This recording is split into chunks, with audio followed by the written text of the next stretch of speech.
Salut les amis! Salut à tous. Alors on voulait vous faire une courte vidéo, enfin on va essayer, hein, sur Cool. un, sur un sujet qui nous tient particulièrement à cœur parce que c'est un sujet pour nous qui fait partie vraiment de la connaissance sacrée et vraiment à intégrer profondément. Alors on voulait vous parler du sujet des anges et archanges donc, et des démons reptiliens. Donc mon chéri, pourquoi, selon toi, les gens ont-ils toujours ce réflexe, de percevoir, ces anges, archanges et démons, que l'on appelle aussi reptiliens, de nos jours? Pourquoi ont-ils ce réflexe de les voir à l'extérieur? Bah, à l'extérieur, comme on dit, à l'extérieur, il y a à l'intérieur et à l'extérieur. Donc le problème de cette façon de percevoir les choses est lié bien sûr à l'ego. À partir du moment où l'enfant qui se reconnaît dans le miroir, dès le moment où, parce qu'avant qu'il se reconnaisse, et on entend bien que dans le mot reconnaître, il y a une naissance qui est cachée à l'intérieur, donc il y a naître dans reconnaître, et d'ailleurs ça commence même par re, qui est donc la répétition, il y a quelque chose qui se répète, puisque l'enfant est déjà là. La naissance, elle est faite, mais la reconnaissance, c'est une deuxième naissance, et en l'occurrence celle de l'ego. Et là, on comprend à un moment donné que l'enfant qui, au départ, est pleinement connecté au tout, c'est-à-dire sa conscience, elle est tournée à l'endroit, dès le moment où il va se reconnaître, dès le moment où il va commencer à réfléchir comme le miroir, là, il va créer une dualité dans son esprit, et automatiquement, c'est ce qu'on appelle donc diviser. Une dualité, c'est diviser, et c'est ce qu'on appelle le diabole, c'est-à-dire le diable. Celui qui va diviser quoi? L'être du paraître, c'est-à-dire il va créer une deuxième entité qu'on va associer au monde de l'image, du paraître, et ça en fait c'est notre ego, c'est notre mental. Donc on comprend que l'enfant au départ, il a une conscience qui est polarisée, et dès le moment où il commence à se reconnaître dans le miroir, il va réfléchir, il se divise, donc le diabole. Là, on comprend que au commencement, la conscience de l'être, c'est Lucifer. C'est le premier mot biblique, que la lumière soit, c'est-à-dire qu'il n'y a rien de péjoratif dans le mot Lucifer. C'est le porteur de lumière, celui qui porte la lumière, qui a la lumière en lui. Et dès le moment où et ça, c'est l'enfant qui vient au monde, Mmh. parce qu'il est connecté à la source, il fait partie du tout. Mmh. Et donc on comprend qu'il est divin, c'est un archange. Et dès le moment où il va commencer à se reconnaître, il va diviser sa conscience. Là, c'est ce qu'on appelle la chute de l'homme, donc il va chuter, et il y a une forme de chute donc par rapport à cette réflexion dans le miroir. Et là, Lucifer se transforme en ce qu'on appelle le diable ou encore Satan, et après il y a toute une panoplie de mots pour décrire cette forme de division de la conscience qui sort de la polarité pour entrer dans une dualité.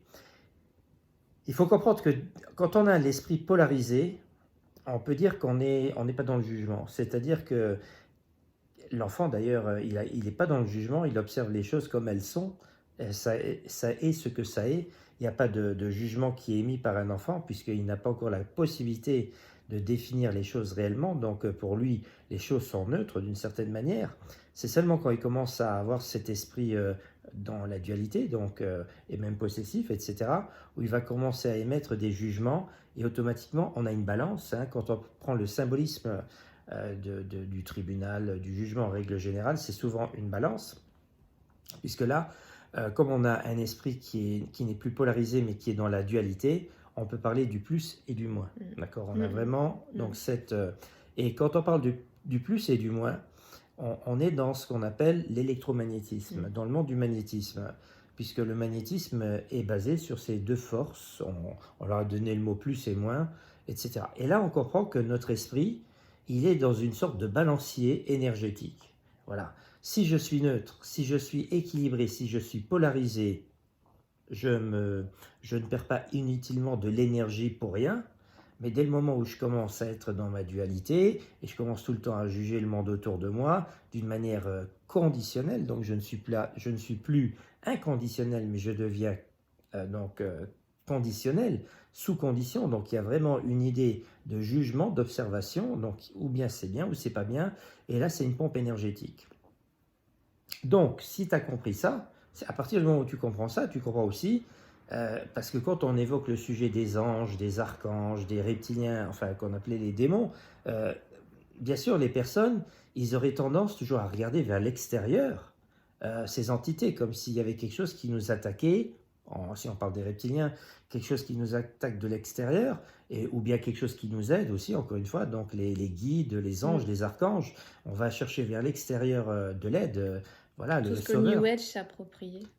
qui était à la base de la religion. Ils ont fait la même chose, puisqu'il faut savoir aussi qu'à la base, la religion, les religions modernes, ils ont détourné la connaissance originelle, c'est-à-dire ils ont tout inversé. Et oui. Voilà, ça il faut comprendre une bonne fois pour toutes. Aussi longtemps qu'on n'a pas saisi que les religions qui dominent le monde se sont gardées la bonne part du gâteau, donc eux, ils savent toujours, ils ont toujours la connaissance des anciens, c'est-à-dire comment est-ce qu'il faut lire. La conscience à l'endroit. Voilà, ils savent comment on peut lire le monde dans le bon sens, mais à nous, ils nous ont fourni une version pervertie, donc inversée, donc qui est à l'envers. Et c'est ça notre enfer, justement, dans notre monde, qui est notre démon de la dualité dans laquelle nous tombons dès le moment où l'esprit va commencer à se reconnaître et à réfléchir. Donc, on tombe dans cette illusion, d'accord, le maya des sanskrites. Donc, quand on va, que ce soit maintenant en Inde ou bien au Tibet, etc., quand on parle de maya, le maya, donc c'est l'idée de l'illusion et tout ça. Et tu vois pourquoi, tu vas comprendre aussi en deuxième partie de cette vidéo, pourquoi j'utilise le mot maya, justement. Donc, aussi longtemps que je n'ai pas compris que le monde qui est à l'extérieur de moi, ce n'est pas quelque chose qui est séparé de moi. Il n'y a que l'ego qui se sépare, d'accord, qui se divise, qui se diabolise, entre guillemets, de toute l'expérience qu'il peut faire autour de lui. Et c'est logique alors aussi qu'à ce moment-là, il va essayer de chercher des bourreaux ou bien des sauveurs à l'extérieur. Ouais. Parce qu'il n'a pas conscience que tout ce qu'il est en train de vivre, en fait, c'est lui-même qui le projette. On parlait de projection, on parlait de réflexion, on parlait d'image, d'accord, donc au début de cet exposé. Donc, à partir de là, les personnes se laissent leurrer toujours par cette illusion que à l'extérieur de nos corps physiques, les choses qui sont là, ce seraient des choses qui n'auraient pas un lien direct avec nous-mêmes. Alors qu'en réalité, c'est rien d'autre qu'un effet miroir. Donc nous vivons dans un gigantesque miroir, c'est-à-dire ce qui est en haut et ce qui est en bas. Très très important. Hein, je retire toujours le fameux comme, parce que quand vous regardez dans un miroir, vous n'êtes pas en train de dire ce que j'observe dans le miroir, c'est comme moi. C'est pas comme moi, c'est moi, d'accord? Donc ce qui est en haut et ce qui est en bas, c'est-à-dire nous ici dans notre réalité, tout ce qui est à l'extérieur de nous, d'accord? C'est-à-dire ce qui se joue à l'intérieur de nous. C'est ça, c'est tout part du monde invisible, donc d'une pensée, tout part de la conscience, de l'informationnel. Dans le mot informationnel, on a informe, qui ne possède pas de forme. Mais ça ne possède pas de forme, mais ça nous informe. Et c'est en canalisant cet informationnel que nous avons la capacité de transformer de l'informe en forme, le monde des formes. Mais c'est toujours nous. C'est-à-dire ce monde extérieur, c'est une extériorisation de notre monde intérieur, individuel et collectif. C'est pour ça qu'on parle aussi de co-création. Donc, en fait, les archanges, je l'ai expliqué déjà dans une vidéo de la série Enquête, c'était le 13e épisode d'Enquête. Le dernier épisode. J'explique bien que le mot ange, quand on l'écoute un petit peu de plus près, on entend aussi ange à l'intérieur de moi. Donc, et quand on sait que nous avons 3 consciences dans notre corps, nous sommes tricéphales, donc c'est le cœur, les tripes, et l'esprit du haut, donc, puisque les tripes c'est en bas, et l'esprit, on peut dire c'est en haut d'une certaine manière, mais le mot tripe et esprit, c'est une anagramme parfaite. Donc nous avons intégré 3 cerveaux dans notre corps, c'est-à-dire 3 zones où les neurones vont traiter de l'information, donc le cœur, les tripes et le cerveau qui est dans la boîte crânienne. Et en fait c'est ça les archanges, puisque nous allons créer des ponts, nous avons la possibilité de créer des ponts, parce que si tu prends les anges dans l'hiérarchie, les anges sont inférieurs aux archanges, les archanges sont supérieurs.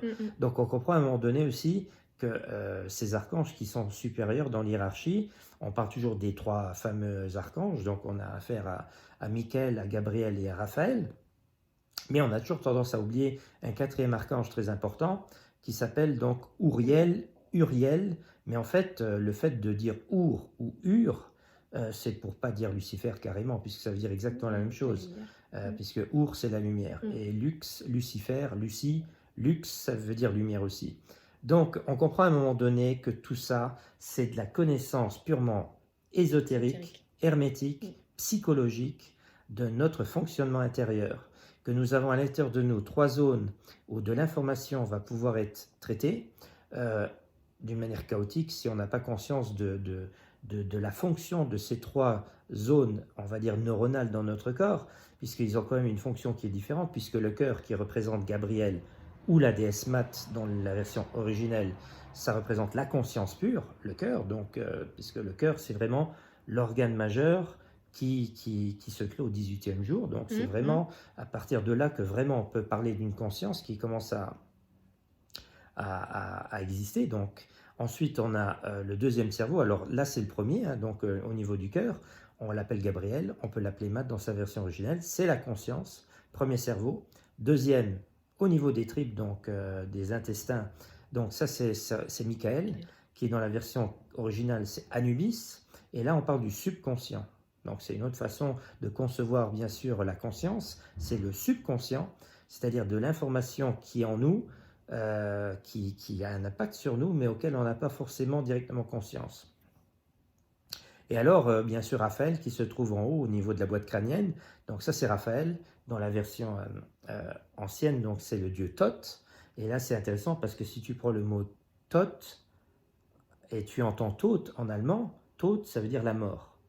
Et c'est pour ça aussi qu'on dit Totenkopf, d'accord, c'est la tête de mort. D'accord, Totenkopf. Alors c'est rigolo, le dieu Thoth, qui a un autre nom à l'origine, il s'appelle Djéouti, mais ce dieu Thoth, on va l'appeler comme ça, qui fait allusion à la mort, Thoth, et on connaît bien un personnage de la légende chrétienne qui va avoir la tête coupée, tranchée, qui s'appelle Jean. Donc c'est pour ça que le fameux Jean-Baptiste, c'est la version chrétienne, entre guillemets, du dieu Thoth, alias Raphaël, parce que Jean, on va lui couper la tête, et là on comprend le symbolisme de Thoth, Totenkopf, la tête coupée, et là vous allez comprendre le lien entre Thoth et Horus, parce qu'on a parlé bien sûr des 3 archanges, donc j'ai dit le cœur, c'est Gabriel, alias Mat, qui représente la balance, donc celle qui va justement être entre le haut et le bas, entre les tripes et la boîte crânienne, donc la déesse Mat qui représente la balance. En bas, nous avons le guerrier Michael qui est au niveau de l'inconscient, du subconscient, pardon.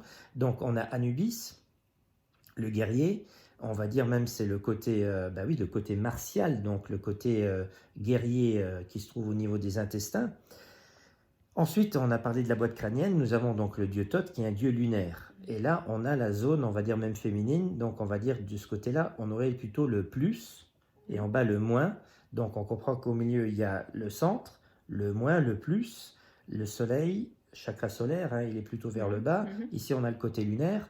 Et là, on comprend que c'est qu'une question d'équilibre à l'intérieur de nous. D'accord. Là, tout doucement, on commence à comprendre où la connaissance des anciens, elle était très pointue. Très d'accord. pointue. Donc, parce que cette zone-là, au niveau de la tête, on l'appelle l'inconscient. D'accord. Parce que je n'avais pas encore expliqué. Ici, le cœur, c'est conscience.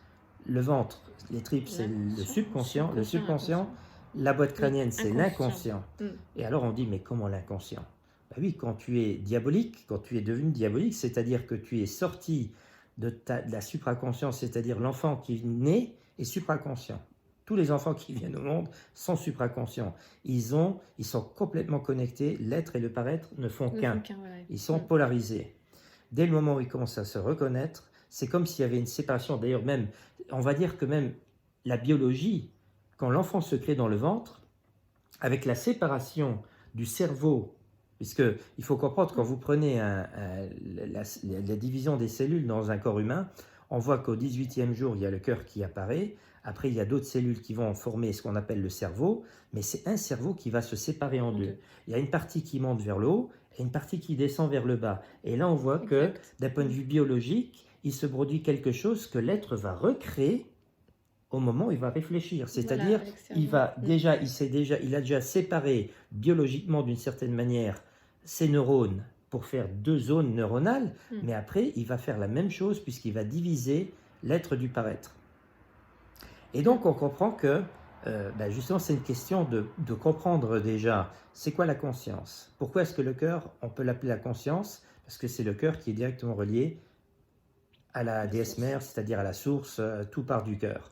Donc quelqu'un qui est inspiré, quelqu'un qui est créateur, quelqu'un qui se laisse inspirer, qui se laisse canaliser, ça passe par le cœur. Ensuite, nous avons la zone du bas, donc on a donc l'archange Michael, le guerrier, Subconscient. là où il y a le subconscient. Là, il est clair que nous avons beaucoup d'informations qui nous impactent, qui va être déclencheur de maladies, puisque tout part des tripes. Mm. Donc, je vous ai dit, le mot trip, c'est l'anagramme du mot esprit. Donc, nous avons des neurones dans les intestins, même intestino en italien, ça donne intestino, in, Petite c'est à tête. l'intérieur, la petite tête à l'intérieur, etc. Donc, Mm. on a aussi des neurones, de l'information qui est traitée là en bas. Là, on comprend même pourquoi le mot digérer, ça veut dire les dires que je vais devoir gérer, parce qu'il y a une zone neuronale où les paroles, enfin, l'information que nous intégrons en nous, doit être gérée, tout simplement. Et l'inconscient, c'est-à-dire au niveau de la boîte crânienne, comme on appelle cette zone-là l'inconscient, c'est parce que les personnes n'ont plus, parce que c'est cette partie-là, la boîte crânienne, qui va récupérer l'information projetée à l'extérieur, et c'est là où je vous dis que ce qui est en haut et ce qui est en bas, c'est-à-dire que notre monde extérieur, c'est comme le cinéma, c'est-à-dire tout ce qu'on observe à l'extérieur de nous, c'est comme si on projetait avec un projecteur biologique, quantique, entre guillemets, Ben oui. donc de l'information sur une toile que nous récupérons avec nos yeux, voilà, parce que Le les yeux, projecteur, il est là. voilà, nos yeux c'est le spectateur, donc il faut aussi imaginer que tout ce qui est à l'extérieur de nous, ce que vous voyez à l'extérieur, en fait, c'est recréé dans la boîte crânienne, d'accord? C'est-à-dire que les images, tout ça c'est créé dans le cerveau, au niveau du cerveau, et c'est-à-dire on transforme des fréquences, c'est d'abord de l'information qui est projetée dans ce champ électromagnétique, on récupère sous forme de fréquences, et c'est dans la boîte crânienne que je vais appeler la boîte noire, qu'on va recréer cette réalité tridimensionnelle que nous vivons, qui est notre monde. Et la plupart des personnes n'ont absolument pas conscience que ce qu'ils sont en train de vivre, c'est des choses qu'eux-mêmes ont projetées, donc à l'échelle individuelle, et après bien sûr dans le collectif, on a le même résultat. Donc après, il faut bien sûr avoir aussi une approche scientifique, ésotérique, psychologique, symbolique, pour comprendre tout cela, de comprendre que les anciens, ils avaient déjà très très bien intégré cette science, ils l'ont figé à travers des légendes, bien sûr, des hiéroglyphes et tout ça, où il y a une bande de personnes très malignes, ils se sont accaparés de cette connaissance, ils ont gardé cette connaissance, ils l'ont même rédigée, puisque les gens vont faire une lecture, mais au lieu de lire le texte à l'endroit, ils vont lire à l'envers. C'est-à-dire, ils vont rester dans l'illusion que ce qu'ils sont en train d'observer, c'est séparé d'eux. Oui. Donc, quand on retrouve la supraconscience, c'est-à-dire, j'ai expliqué aussi que, par exemple, la constellation d'Orion, elle nous renvoie sur ce que je suis en train d'expliquer, c'est-à-dire que ces 3 étoiles qui se trouvent au centre de la constellation d'Orion, qu'on appelle aussi le baudrier d'Orion, donc ce sont 3 étoiles alignées, ces 3 étoiles alignées nous montrent la direction vers Sirius. Et en fait, on a quoi? On a les 3 rois mages, soi-disant, donc là, c'est plus Gabriel, Raphaël, Michael, mais on va parler de Balthazar, Gaspard et de Melchior. Et on sait bien que dans la légende, les 3 personnages, ils suivent une étoile pour retrouver le Christ. Et là, on comprend en fait que c'est tout simplement Michael, Gabriel, Raphaël, qui sont sur le chemin pour retrouver Lucifer. C'est-à-dire cette partie diabolique qui est en nous, qui est divisée, le haut et le bas. À partir du moment où je rejoins les deux, c'est-à-dire le masculin au féminin, puisque je vous avais dit qu'au niveau des tripes, on a donc Michael qui représente Anubis, le guerrier, donc c'est Mars, et au niveau de la tête, on a le dieu lunaire Thoth qui représente la lune, donc on a le côté féminin. Donc c'est ce qu'on appelle des noces alchimiques, bien sûr, les noces alchimiques. Donc tout ça, c'est d'une logique absolue. Et donc, à partir de là, après vous allez dire, mais oui, mais qu'est-ce que ça veut dire par rapport à... Vous avez fait le lien entre Thoth, Raphaël et Jean. Ben, je dis oui, mais bon, autant Thoth est relié très fort à Horus, puisque au moment où Horus va perdre son œil, un de ses yeux, au moment où il est en train de se battre contre la partie obscure de son père, c'est-à-dire Osiris 7, c'est Thoth qui va lui créer cet œil magique, l'Ujat, qui va lui permettre de voir encore plus loin, etc. Puisque le faucon est l'animal qui voit au-delà, il voit encore plus loin. C'est vraiment, on peut dire, l'animal, une des bestioles sur Terre qui a un champ de vision le plus performant sur Terre. Mais c'est vraiment pour représenter aussi la vision, la supravision. et ce qu'on appelle aussi donc après l'être souverain, le corps de gloire, l'état christique, Christique, ouais. etc. Bon, Mm, bref. mm, mm, Mais pour accéder à ce niveau-là, quand j'avais dit que le dieu Thoth, c'est aussi une allusion au mot allemand Thoth, et que la tête, il faut couper la tête pour accéder à ce plan qu'on appelle la supraconscience, et c'est là qu'on voit le lien entre Thoth et Horus, mais aussi Jean et Jésus, mm. puisque c'est quand même Jean qui va baptiser Jésus. Mais pour que justement Jésus puisse vivre son histoire, c'est-à-dire qu'avant avant que l'évangile parle de Jésus, du personnage qui va transcender quelque chose de particulier au moment où il porte la croix, etc., donc, puisque c'est une légende purement alchimique, donc avant ça, on nous parle d'un autre personnage qui s'appelle Jean, en l'occurrence, qui est son cousin. Et Jean, c'est le prophète qui annonce la venue prochaine de son super cousin, donc qui va devenir aussi Superman, mais bref, ça c'est une autre histoire. Donc son super cousin, mais d'abord lui, il va devoir disparaître du jeu, être décapité pour que le Christ puisse faire son parcours et rentrer et devenir un être de lumière, donc c'est-à-dire la mort, la résurrection. Et là, on comprend aussi le lien Thoth, Horus, Jean, Jésus, c'est la même chose, mais il faut couper la tête. Et en l'occurrence, ça veut dire quoi, couper la tête? Couper le mental. Couper le mental. C'est-à-dire comprendre que le mental, c'est celui qui divise justement. On ne peut pas rentrer dans la supraconscience aussi longtemps qu'on est guidé que par le mental. C'est-à-dire celui qui justement, qui va vraiment commencer à prendre toute sa place au moment où l'enfant va commencer à réfléchir, et qui va commencer à se reconnaître. Puisque quand je me reconnais, je commence à me définir, et ces définitions, où elles sont stockées, dans ce qu'on appelle la mémoire qui est le mental. Donc on comprend encore une fois que si je veux rentrer dans la supraconscience, je vais devoir le mental, je l'utilise encore comme un outil, d'accord? C'est simplement un outil qui me permet d'analyser les choses et puis d'observer le monde autour de moi, mais c'est plus la banque de données unique sur laquelle je vais me baser pour vivre ma vie. Puisque si je redeviens supraconscient, j'ai aussi une faculté de comprendre des choses, c'est-à-dire de canaliser de l'information qui est haute, qui vient d'une autre source que simplement celle du mental. C'est-à-dire qu'à partir du moment où j'ai retrouvé un équilibre entre le haut et le bas, entre le père et la mère, automatiquement, le coco au milieu, il recommence à mieux fonctionner. Voilà. C'est une question de polarité, d'équilibre, etc. Donc maintenant, pour comprendre encore rapidement l'histoire des démons et des reptiliens, si on comprend que c'est notre mental qui, au moment où il commence vraiment à tourner, il est énormément énergivore puisqu'il est toujours dans la dualité. Et que si vous avez aussi saisi que ce monde extérieur, c'est-à-dire tout ce qui est à l'extérieur de nous, n'importe quel objet, une table, une chaise, un bibelot, Octavie, enfin n'importe quoi, nous sommes dans une forme de projection hollywoodienne et aussi des entités, entre guillemets, moins solides, bien sûr moins solides, comme ce qu'on appelle les archanges, les anges, les reptiliens, enfin les démons. C'est rien d'autre qu'une partie de nous projetée vers l'extérieur, c'est-à-dire que certaines personnes, puisque les anges, ça serait si tout le monde pourrait voir les anges ou les reptiliens, mais ils disent, bah oui, mais moi je vois les reptiliens, j'en ai vu, j'ai même été attaqué par un d'eux, et je dis, oui, mais c'est qui le nourrit? C'est qui lui donne vie? C'est notre mental, c'est notre ego projeté. Parce que c'est là qu'on comprend à un moment donné l'histoire de Ego, Georges, qui se bat contre un dragon.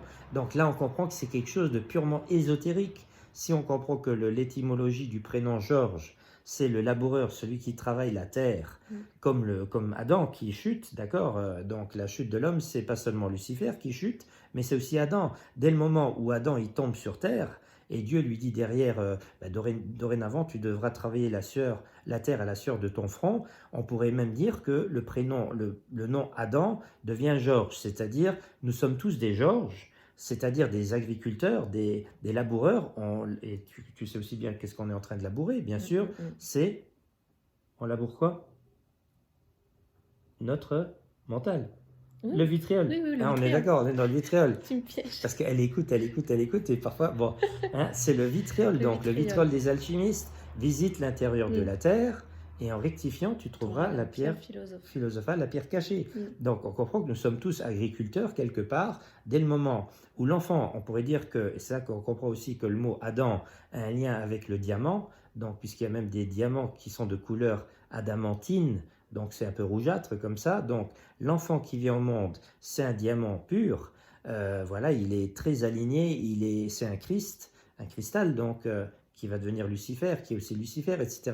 Il est hyper aligné avec la source, il est encore complètement polarisé. Dès le moment où il va commencer à s'observer dans le miroir et il va commencer à réfléchir et à se reconnaître, c'est fini, il tombe dans la dualité, et là c'est parti pour le zouk de je ne sais pas combien d'années, et le but du jeu c'est de retrouver cette pleine conscience entre l'être et le paraître, pour ne faire plus qu'un entre la partie féminine, on va dire, c'est l'être, Les noces alchimiques, hein, toujours, ouais. et l'image, c'est le paraître, donc c'est le masculin. De faire donc ces noces alchimiques, comme tu viens de dire, pour refaire une entité globale. Et là, on comprend même le mot miroir. On entend miroir, Moitié d'un mi-roi, roi. la moitié d'un roi, c'est-à-dire la moitié d'un être souverain.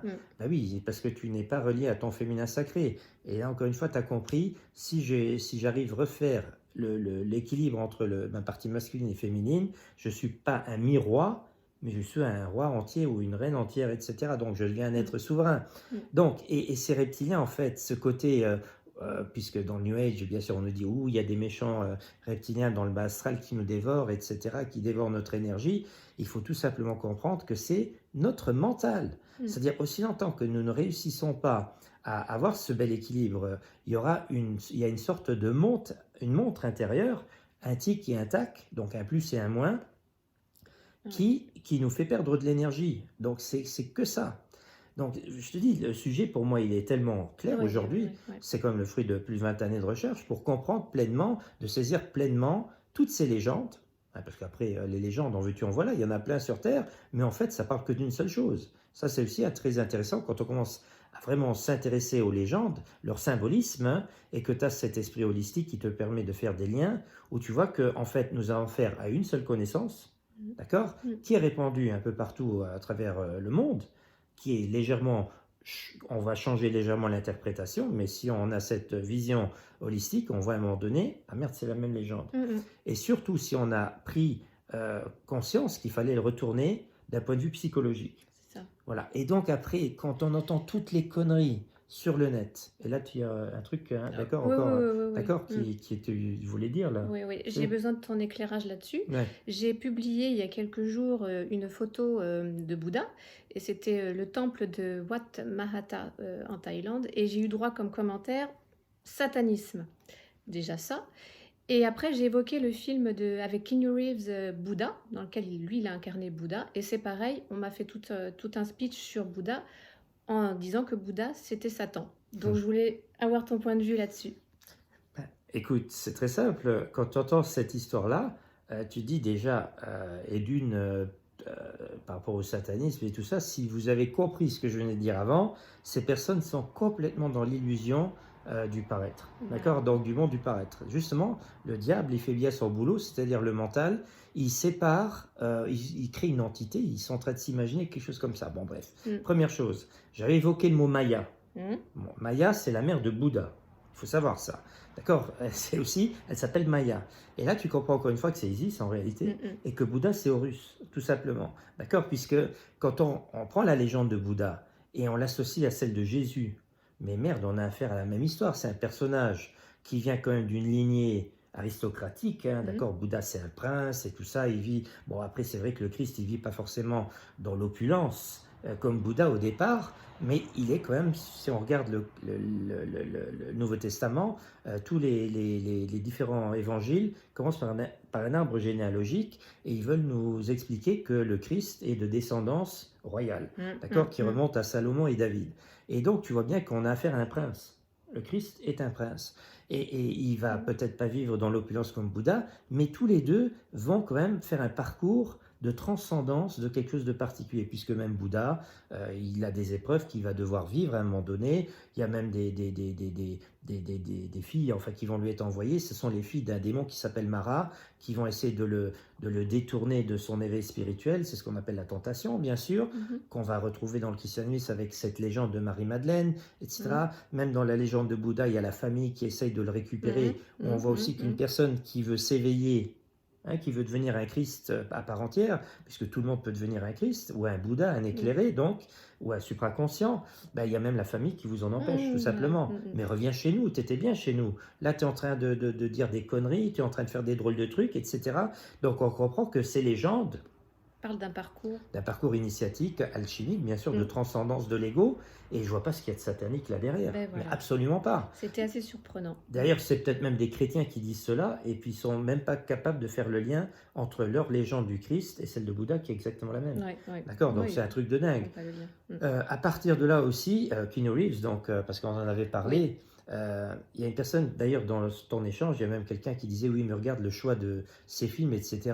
Il joue l'avocat du diable, il fait l'avocat du diable, Voilà, il ne etc. faut pas qu'il se plaigne de ce qui lui arrive dans sa vie, quoi. En Voilà, et tout gros, ça, voilà. voilà. Et encore une fois, des personnes, je dis, chaque personne voit ce qui résonne le plus en elle-même. On est d'accord. Donc, si toi, tu n'as que des casseroles, si toi, tu vois le diable à chaque coin de rue, quand toi, tu vois un film comme L'avocat du diable, il n'y a que cette information-là, apparemment, qui t'intéresse. Mais de comprendre toute la subtilité d'un film génial qui explique justement, parce que c'est comme le monde des avocats, hein, Ouais. quand on- Ouais, c'est ouais, le monde ouais, juridique et ouais, tout ça, ouais. que vraiment ce sont des... Excellent film. Ah oui, voilà, mais que le monde juridique, c'est aujourd'hui, c'est plus on n'est plus dans le jugement divin, on est vraiment dans quelque chose qui est purement, ce sont des acteurs, d'ailleurs les avocats, les grands avocats Oui. sont de véritables acteurs, ce sont des personnes qui réussissent à trouver la parade justement pour pour innocenter les plus grandes crapules qu'ils ont éventuellement comme clients, etc. Donc, ce n'est pas un jugement divin, ça, on est vraiment dans quelque chose qui est une fumisterie. Et là, de voir justement que Al Pacino incarne le diable et qu'il veut attirer Keanu Reeves dans son équipe, parce qu'il voit que c'est un bon avocat, mais que lui, à un moment donné, quand il comprend à qui il a affaire, il ne veut pas, justement. Donc, ça prouve déjà aussi que Keanu Reeves, quand il choisit ce rôle-là, il sait exactement ce qu'il est en train de faire. Et puis après, même quand il est mort, parce qu'il va se suicider, bon, je vous spoil la fin de l'avocat du diable, mais Keanu Reeves, pour éviter que son âme soit justement récupérée par le diable, il va se suicider. Mais qu'est-ce qui se passe? Au moment où il se réincarne, eh ben là, il est tout d'un coup journaliste. D'accord? Et là, le diable, donc Al Pacino, il dit, c'est reparti. Parce qu'il y a autant de corruption dans le monde journalistique, et on le voit bien avec le sujet du moment, avec le Covid et tout ça.